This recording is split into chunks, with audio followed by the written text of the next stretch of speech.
confrères députés, membres du groupe parlementaire EDS vous est invité ce jour pour se prononcer sur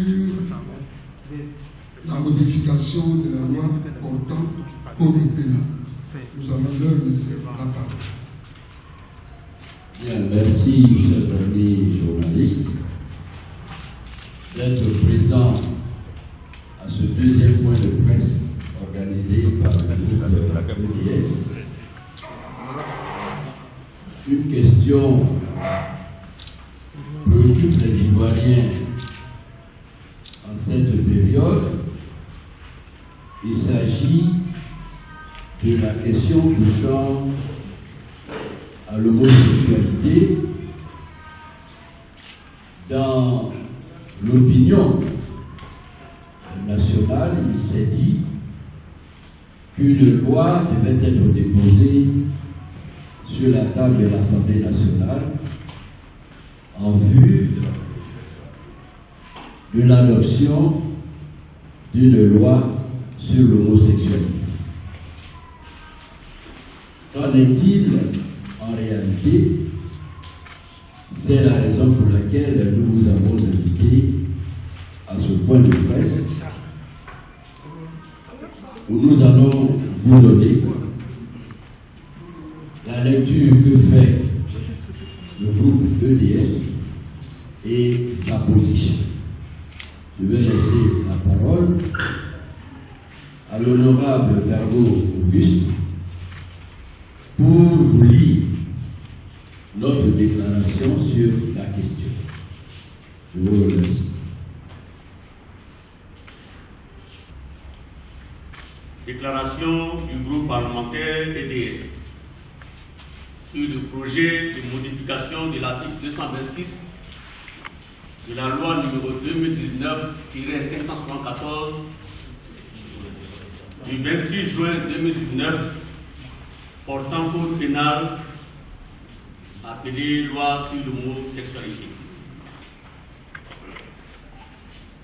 Nous constatons depuis un certain temps qu'il est distillé dans l'opinion nationale et internationale, à travers les réseaux sociaux et tous les canaux de communication, une information selon laquelle le gouvernement pourrait déposer sur la table des députés un projet de loi tendant à légaliser l'homosexualité en Côte d'Ivoire par la modification de l'article 226 du Code pénal du 26 juin 2019. Font état de ce que les députés s'apprêteraient à voter en faveur de ce projet de loi et donner ainsi forme au dit projet. Le point de presse de ce jour vise pour l'essentiel à donner à l'opinion nationale et internationale la position du groupe parlementaire EDS sur cette question qui préoccupe au plus haut niveau les Ivoiriens. En effet, le chef de l'État a introduit récemment auprès de l'Assemblée nationale un projet de loi en vue de la modification de plusieurs articles de la loi numéro 2019-574 portant code pénal, dont l'article 226 est modifié en ces termes. Au sens de la présente section, est qualifié de discrimination, toute distinction, exclusion, restriction ou préférence fondée sur l'origine nationale ou ethnique, la race, la couleur, l'ascendance, le sexe, la situation des familles, l'état de grossesse, l'apparence physique, la vulnérabilité résultant de la situation économique apparente ou connue, le patronyme, le lieu de résidence, l'état de santé, le handicap, les mœurs, l'orientation sexuelle, l'âge, les opinions politiques, religieuses ou philosophiques, les activités syndicales qui a pour but ou pour effet de détruire ou ou de compromettre la reconnaissance, la jouissance ou l'exercice dans les conditions d'égalité des droits de l'homme et des libertés fondamentales dans les domaines politiques, économiques, social et culturel ou dans tout autre domaine de la vie publique. Il se déduit de cet article 226 nouveau que désormais dans notre pays sera considéré d'acte de discrimination et donc condamné comme tel tout acte, tout agissement ou propos portés contre l'orientation sexuelle d'une personne. À ce stade, il est bon de préciser que l'orientation sexuelle englobe dans sa définition l'homosexualité, la zoophilie, la pédophilie, etc. Ainsi vu, ces actes devraient être désormais acceptés par la société ivoirienne en les considérant comme des actes exprimant la liberté qu'a toute personne d'orienter sexuellement sa vie. Par raisonnement analogique, si cette loi est votée, elle entraînerait ipso facto la révision de celle relative au mariage dans un souci d'harmonisation. Dès lors, l'on assisterait désormais en Côte d'Ivoire à la célébration des mariages des homosexuels dans nos mairies et lieux dédiés à cela. Le groupe parlementaire DS, tout en réaffirmant son attachement aux valeurs de liberté et d'opinion et son engagement dans la lutte contre toute forme de discrimination, s'est opposé au vote de cette loi en commission et a demandé purement et simplement le retrait de l'expression orientation sexuelle. En effet, lors du vote de cette loi le 28 octobre dernier, le groupe parlementaire EDS a demandé que cette expression soit retirée du texte pour plusieurs raisons. 1. Sur la forme. Il est à remarquer que l'expression orientation sexuelle a été introduite malicieusement dans le texte, en ce sens qu'il n'a été ni annoncé ni justifié dans l'exposé des motifs. Il aurait fallu, en effet, que le gouvernement motive les raisons pour lesquelles le vote d'un tel article est opportun en termes d'avancée dans la société ivoirienne. 2. Sur le fond, la validation d'une telle loi entraînerait l'acceptation et la célébration des mariages homosexuels en Côte d'Ivoire, ce que les Ivoiriens dans leur majorité ne sont pas prêts à accepter. Par ailleurs, notre État d'Africains et d'Ivoiriens en particulier, attaché à nos mœurs et valeurs culturelles, accepterait difficilement des relations officielles entre personnes du même sexe, voire entre une personne et un animal.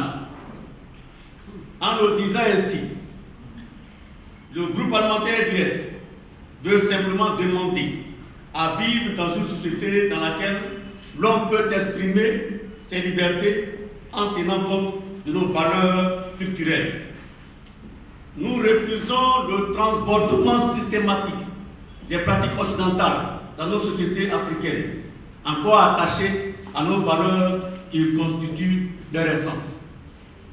Le groupe parlementaire EDS remercie les autres groupes parlementaires de l'opposition, UDCI, RDA, UDPCI, et même certains collègues députés RHDP, d'avoir choisi avec nous le camp de l'intérêt du peuple en soutenant le retrait du texte de l'expression confligée.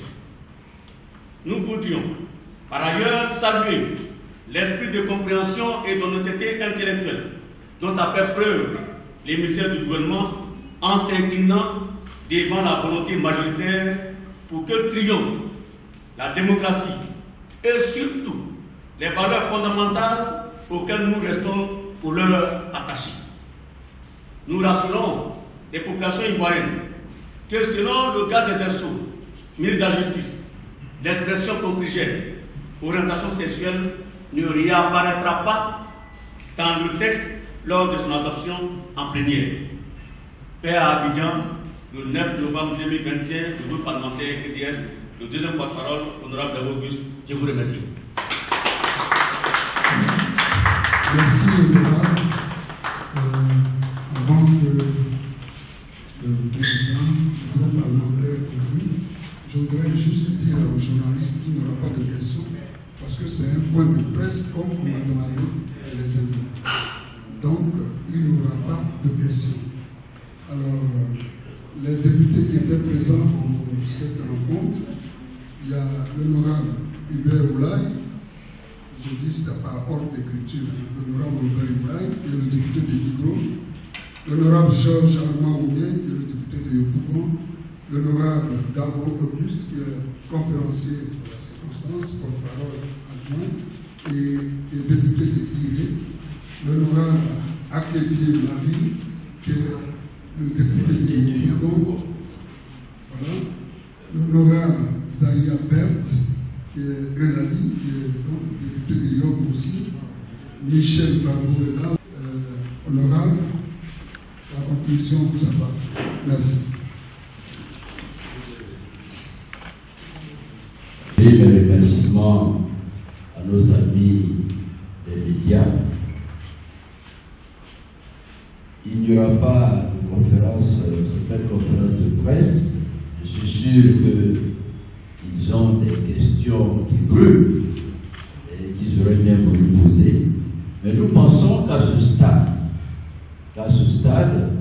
de la procédure parlementaire, puisque le texte viendra devant l'Assemblée réunie en plénière, nous nous réservons, n'est-ce pas, et nous attendons de voir quelle est la suite qui sera donnée à cette première lecture en commission.